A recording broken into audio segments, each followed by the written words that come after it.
Last exercise we touch base and use sung to give our partner a float, and then we put sung and gin together.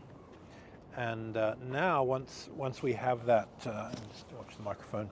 Once we've got the float, then we ask our partner to introduce more weight onto our feet, and then we float a bit more, and then more weight, more, and so forth.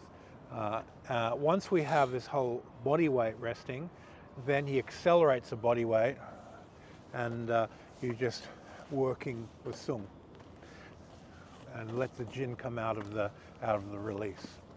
Now let's say he feeds and I bounce him and I pop out of my base. It means I've got too much gin, too much activation of the fascia. That's incorrect. So too much tension in the muscle disrupting the fascia. So if he puts a lot of weight in and I soften down, I should be going down as I issue, not coming back up. Coming back up is the muscles responding, and going down and with sung as the issue happens is what you're looking for.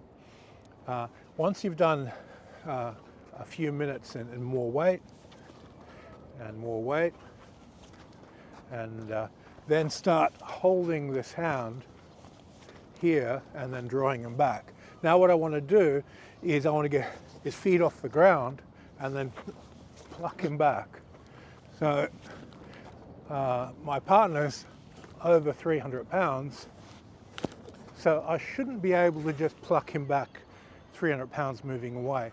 But if I've got him floated, I can. So move from getting a clean float, putting the gin through, your partner introduces more weight, does it faster, do a bounce and then pluck them back.